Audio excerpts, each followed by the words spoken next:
Right. Christopher Phillips, Senior Superintendent of Police in charge of the Area 5 formation. I'm here at St. Thomas, in St. Thomas, at Branspen to be exact. We have a case of triple fatal shooting, which really started at an area they call Poor Man's Corner in St. Thomas. The information at hand is that a businessman went to his premises this morning about 4, where he observed a vehicle parked close to the business facility, pretty unusual, and so he proceeded to check out what was happening. On his approach, he was fired on by men entering that vehicle coming from his business facility. He returned fire and alerted the police. The police team was very quick on the scene. Before I get to the part as to what happened with the police and those persons, he went into the business place because he observed that the grill was torn apart. When he entered, he was attacked by a man with machete. Apparently, he was left on the inside and he had to take steps to defend himself. The police was quick on the scene, got the description and details of the vehicle, and they pursued that vehicle into the Branspen community. When they entered the Branspen community, they saw a group of men. 2 vehicles were parked along the roadway. They fired at the police.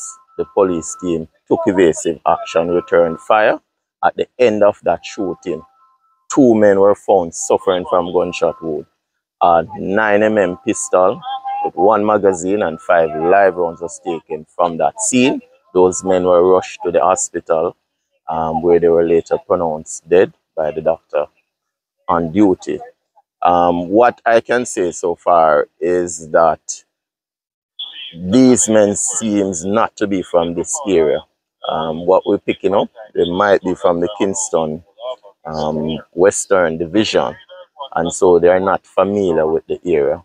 The St. Thomas Division has seen an increase in break-ins, 12 more than what they recorded for the period last year. And so even 2 weeks ago, they had a situation where liquor wholesale was robbed of over $2 million.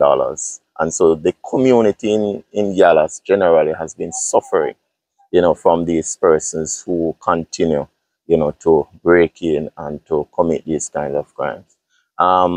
What I'm seeing so far, it's good coordination and response, by the business operator and the police, to kind of bring a resolve to this situation. Very unfortunate that we still have persons so empowered to try and take on the security forces.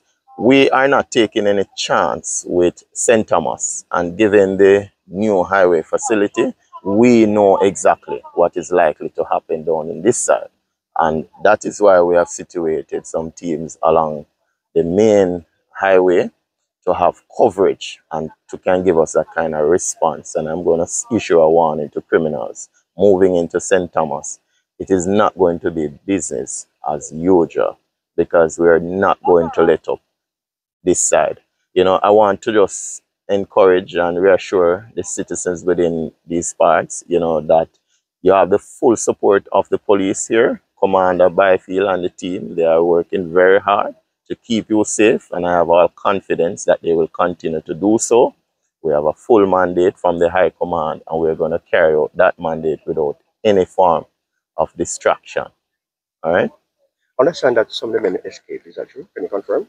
Right. So that's the information we have. About 3 persons ran from this location. So we suspect that, there were others involved. And of course, and there are actually 2 vehicles. So it's organized. And so we know that there are others that are involved. We will be, very robust in the investigation to reach to those persons, because we're not going to let up. We're not going to tolerate it this side of the country. Did they manage to take anything from the store?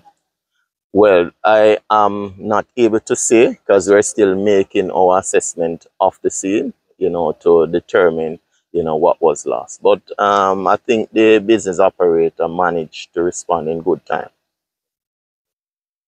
Thank you very much. Thank you, gentlemen.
Luego, pues,